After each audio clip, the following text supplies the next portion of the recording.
Hi everyone, good morning. Nag-ooperation kami. So nakita nyo nga kanina sa picture namin is katatapos lang namin mag-almusal. And now we're going to start again para ma-restore ang aming mini farm. So by the way guys, this is my father, my cutie father. Na puting-puti na ang buhok.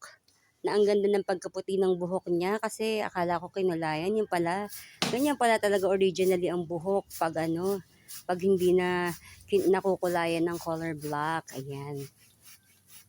So, ganyan. Tatanggalin na namin tong puno to kasi itong puno ng alatris. Tama lang to na isa lang meron sa bakod mo kasi napaka mabilis magdumi ang puno na to dahil mayat maya laglag to, konting hangin lang, babagsak na, magwawalis ka na naman. Kaya ang alatris is actually okay siya pero isa lang, alaala ng kabataan. Pero yung sabihin mo na magtatanim ka ng madami, ay nako Diyos ko po, wag na at nakakapagod dito sa bakuran. Ayan.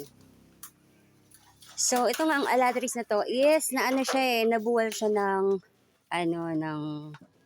last time na ano ba yun tayo? Ano yun? Dante ba yun? Yung last time na sumalpok dito sa Pampanga na yun na nga, ang tawag dun, bagyo. Ayan.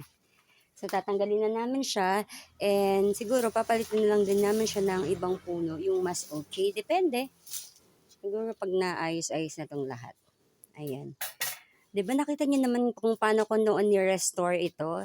Kung paano nagsimula itong mini farm na ito na ang tataas pa ng mga talahib before.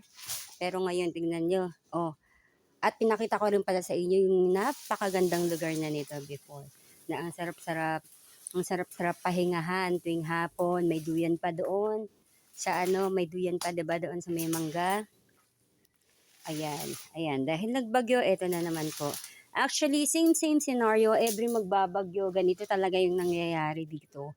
Kaya dapat lang talaga na masanay tayo. Ayan. So, I'm going to update na lang you guys after na maayos namin to kasi mas magandang tignan pag malinis na siya, 'di ba? Ayan. So, pakilala ko sa inyo guys. Ang aking poging-poging tatay. Ayan. So, meron din akong kay tatay may challenge din ako kaya sa kanya kasi challenge ko siyang paputiin, pagwapuhin at pagandahin ng skin dito. Okay, see you guys.